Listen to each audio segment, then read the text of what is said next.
Mutual funds पता है सबको क्या है? कितनों ने ऑलरेडी इन्वेस्ट किया हुआ है म्यूचुअल फंड्स में? बहुत कम लोगों ने। क्यों नहीं किया हमने इन्वेस्ट? पता ही नहीं सर। नंबर 1 करेक्ट इन्फॉर्मेशन नहीं है। नंबर 2 हम डरते हैं। हमें लगता है म्यूचुअल फंड भी कोई स्कीम है कि पैसा इकट्ठा किया और कल को अगर भाग गया या बंद हो गया तो पता नहीं क्या होगा। ये पैसा आपका 100% सेफ है because it is regulated by SEBI. तो यहां पर डरने की जरूरत नहीं है कि मेरा पैसा चला जाएगा। कहते हैं SIP is an excellent option. SIP का मतलब होता है कि आपने अपना एक अमाउंट फिक्स कर लिया, हर महीने का इतना अमाउंट तो एसआईपी में देना ही देना है म्यूचुअल फंड में। अब म्यूचुअल फंड कैसे चूज करें? हजारों म्यूचुअल फंड है। लार्ज कैप इक्विटी फंड को पकड़ो। वो भी कुछ वेबसाइट्स है जैसे मनी कंट्रोल है, वैल्यू रिसर्च है, वहां पर जाकर के देखो उन फंड्स की रेटिंग कम से कम 4 से 5 स्टार होनी चाहिए। कोई ऐसा फंड है उसकी 1 या 2 स्टार की रेटिंग है, मत करो उसमें। बल्कि ऐसा फंड होना चाहिए जो हर वेबसाइट पे 4 या 5 स्टार की रेटिंग हो।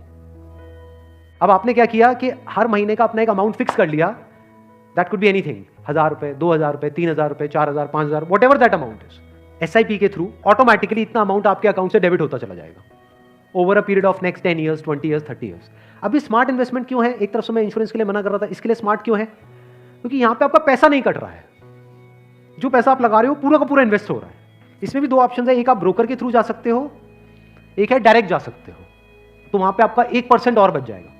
मान लो टोटल 1.5% कटना था हर साल का, अब कितना कटेगा? सिर्फ आधा %। अभी 1% सुनने में छोटा लगता है, but over a period of 20-30 years ये लाखों रुपए का होता है। मतलब डिसीजन लेने में कुछ मिनट्स लगते हैं इन बातों को समझने में, लेकिन आने वाले टाइम में यही फर्क होगा कि आपके अकाउंट में लाखों है, करोड़ों है, क्या है। अच्छा, म्यूचुअल फंड क्यों और स्टॉक्स क्यों नहीं? क्योंकि स्टॉक्स में आप 1 या 2 या 4 में इन्वेस्ट कर रहे हो। म्यूचुअल फंड जो है वो डिवाइड कर देते हैं।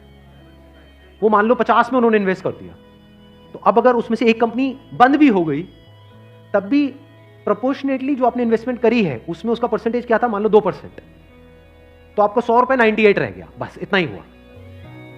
अब मार्केट में सबसे बड़ा डर लोगों को यह होता है जो म्यूचुअल फंड में नहीं इन्वेस्ट करते हैं कि कल को नीचे आ गया तो क्या होगा, क्योंकि नीचे आने की कोई लिमिट नहीं है। एफडी में यह है कि नीचे नहीं आएगा, इंटरेस्ट कम हो सकता है, नीचे नहीं आएगा। तो म्यूचुअल फंड में लोग नीचे आने के नाम से डरते हैं, ऊपर जाने में कोई डर नहीं है। अगर गारंटी मिल जाए कि भैया साल का इतना % तो आना ही आना है और आता ही रहेगा जिंदगी भर, तो कोई डर ही नहीं है, फिर तो सारे लगा देंगे। बट कोई गारंटी नहीं है ना, और नीचे भी जा सकता है। तो अगर कुछ ऐसा हो जाए कि अगर म्यूचुअल फंड नीचे भी जाए तब भी आपका फायदा हो जाए, तो प्रॉब्लम सॉल्व हो गई ना। ये मेरी अपनी स्ट्रैटेजी है, ये कोई किसी बुक में नहीं है या कोई थ्योरी नहीं है, ये मेरी अपनी स्ट्रैटेजी है, वो मैं आप लोगों के साथ में शेयर कर रहा हूँ। तो आपको क्या करना है, मोटा मोटा स्टॉक मार्केट को ट्रैक करना है। हफ्ते में एक दिन देख लो कि अभी कितने पे चल रहा है। मान लो एक पीक है, पीक अभी मान लो 40,000 है, अभी मार्केट चल रहा है अराउंड कितना?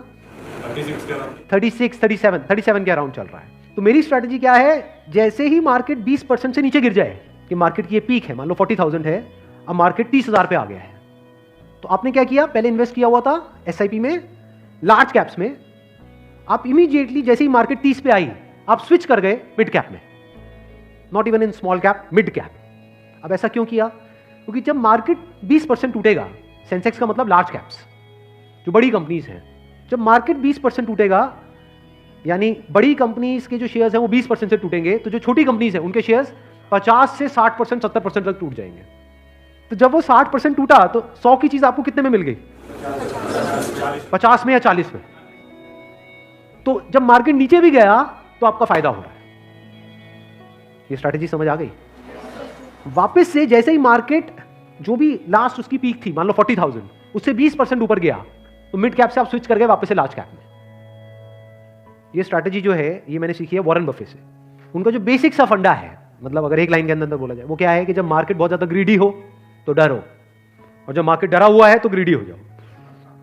बेसिक सा फंडा है, मतलब जब सब डरे हुए हैं तो थोड़े से लालची हो जाओ, और जब सब लालची हो रहे हैं, मतलब मार्केट ऊपर भाग रहा है, तो डरने लग जाओ। तो लार्ज कैप में डर कम है, मिड कैप में डर ज्यादा है। तो जैसे ही मार्केट नीचे जाएगा मिड कैप को सब छोड़ देंगे, उस वक्त आप उसको पकड़ लोगे। तो अब चाहे मार्केट ऊपर उठे तब भी आपका फायदा है, नीचे गिरे तब भी आपका फायदा है। आप वेट कर रहे हो, मैं आज एक्चुअल में वेट कर रहा हूं। लोग हैं डरते हैं जो म्यूचुअल फंड में इन्वेस्ट करते हैं, स्टॉक्स में इन्वेस्ट करते हैं, लोग डरते हैं कि मार्केट नीचे ना आ जाए, मार्केट ऊपर। मैं वेट कर रहा हूं, जाए तो सही नीचे, समझ गए? क्योंकि लार्ज कैप टूटेगा 20%, तो मिड कैप टूट जाएगा 60%। तो मेरा 100 रुपए लगा हुआ था तो 80 रह जाएगा, उस 80 को उठा करके मैं मिड कैप में डाल दूंगा, फिर आराम से बैठ जाऊंगा कुछ सालों के लिए, जैसे ही मार्केट ऊपर जाएगा मतलब लोग लालच से तड़प रहे हैं, तब जैसे ही 20% ऊपर गया, मान लो 48,000 पे गया, मिड कैप से हट करके मैं आ जाऊंगा लार्ज कैप में, वापस से सेफ हो गया। अब जो नया पीक बन गया वो क्या बन गया? 48,000। आज की रेट में क्या है? 40,000। अब 48,000 पे 2020 चलेगा। आ गया गेम समझ में? तो यहां से आप पीसफुल हो, नहीं तो लोग डरे ही रहते हैं, म्यूचुअल फंड के नाम से डरते हैं। क्यों डरते हैं? अरे कम हो रहा है, कम हो रहा है, कम हो रहा है। कम हो रहा है तो बढ़िया है, तब भी आपका फायदा है, और बढ़ रहा है तो फायदा है ही है।